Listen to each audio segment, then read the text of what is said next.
Zelensky decreta partes de Rusia como históricamente habitadas por ucranianos. Paralelamente, presentó ante el Parlamento un proyecto de ley para permitir que todos los ucranianos étnicos y sus descendientes de diferentes países del mundo tengan nuestra ciudadanía, excepto los ciudadanos de Rusia. El presidente de Ucrania, Vladimir Zelensky, firmó este lunes un decreto sobre los territorios de la Federación de Rusia históricamente habitados por ucranianos.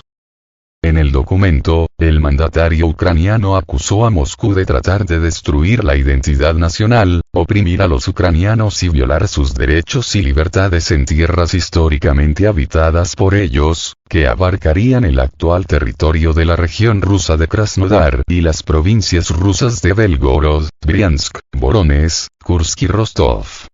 Cabe recordar que el régimen de Kiev a menudo apunta a estas provincias en sus ataques con drones y misiles contra objetivos civiles.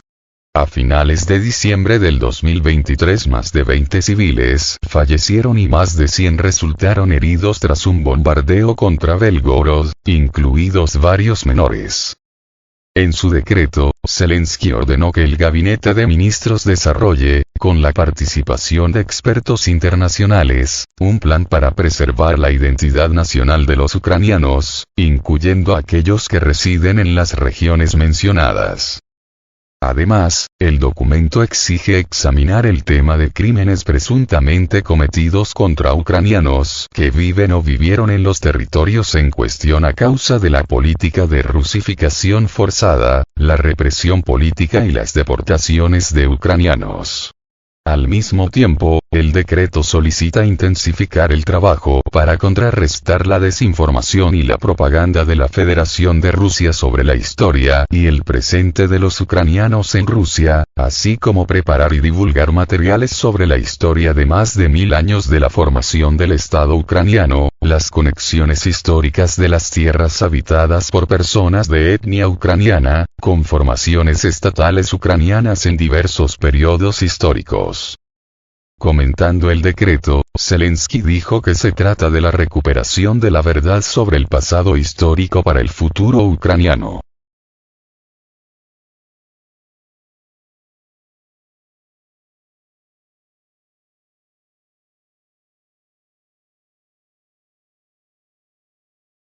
Una acción de propaganda, provocada por el fracaso en el frente. Por su parte, el exmandatario ruso y actual vicepresidente del Consejo de Seguridad del país, Dmitry Medvedev, sostuvo que el documento representa una acción de propaganda, provocada por el fracaso en el frente. Medvedev le aconsejó a Zelensky dejar de hacer este tipo de acciones y agregó con ironía que el mandatario ucraniano pronto anexará Canadá.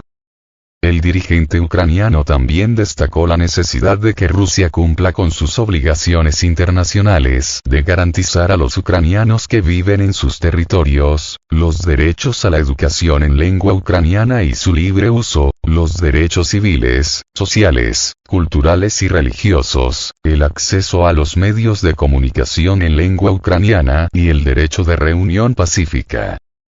En este sentido, cabe recordar que desde la Cancillería rusa confirmaron en octubre del 2022 que no se prohibirían otros idiomas, incluido el ucraniano, en las repúblicas populares de Donetsk y Lugansk, así como en las regiones de Zaporozhia y Jersón, que se habían unido a Rusia ese mismo año, luego que la mayoría de su población votara por este paso en un referéndum. Al mismo tiempo, cabe recordar que, tras la declaración de independencia de Ucrania, sus autoridades comenzaron a promover la reducción del uso de la lengua rusa en el país y, después del golpe de Estado del 2014, endurecieron la supresión de los derechos de la población rusoparlante. Así, el régimen de Kiev ya ha aprobado numerosas leyes discriminatorias sobre la lengua y la educación, forzando que el idioma ruso salga de todos los ámbitos de la vida, como el sector servicios, publicidad, anuncios y carteles, internet y espacio mediático. Por ejemplo, en noviembre pasado, el encargado de la protección de la lengua ucraniana, Taras Kremen, declaró que en el país no debe de haber ciudadanos rusoparlantes. A su vez, el presidente de la Rada Suprema, el Parlamento ucraniano, Ruslan Stefanchuk, afirmó previamente que en Ucrania no hay y no puede haber minorías nacionales rusas, y que sus derechos deben ser violados.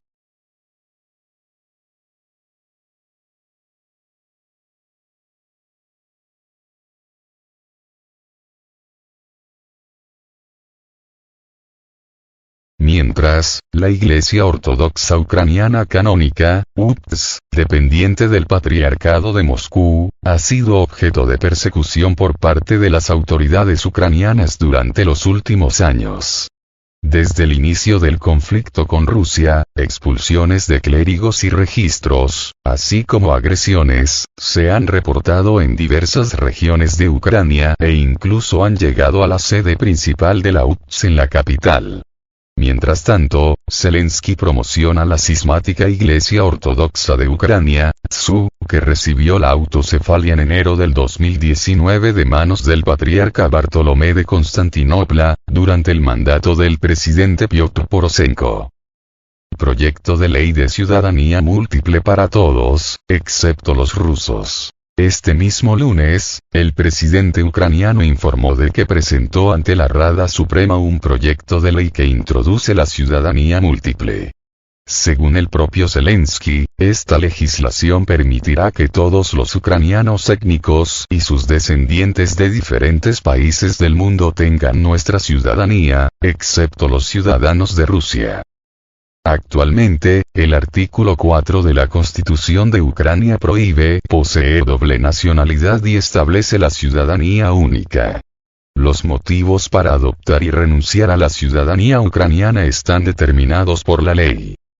El pasado mes de mayo, el presidente ruso, Vladimir Putin, recordó que históricamente las tierras ucranianas incluían un territorio mucho más pequeño que las fronteras anteriores al 2014, que fueron en gran parte creadas por dirigentes soviéticos en el siglo XX.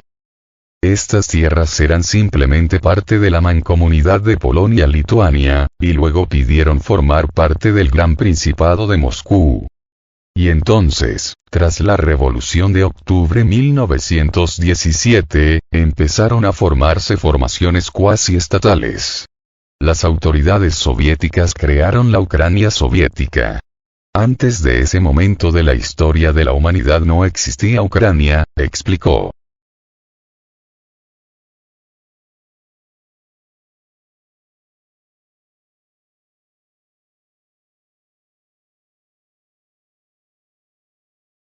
El gobierno húngaro apoya la membresía de Suecia en la OTAN. Orbán ha cambiado drásticamente su retórica sobre la membresía de Suecia en la OTAN. El jefe del gobierno húngaro, Viktor Orbán, confirmó su apoyo a la membresía de Suecia en la OTAN durante una conversación telefónica con el secretario general de la alianza, Jens Stoltenberg.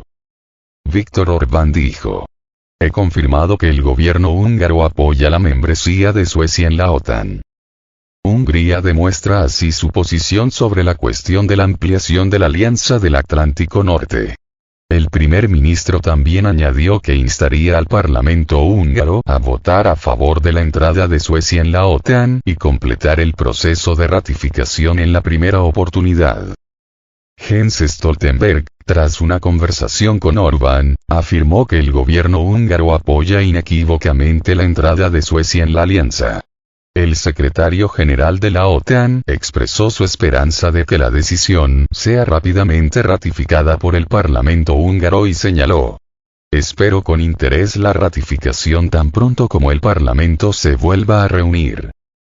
El anuncio se produce después de que el Parlamento turco aprobara el martes la entrada de Suecia en la OTAN, dejando a Hungría como el único miembro de la alianza que aún no ha ratificado la decisión.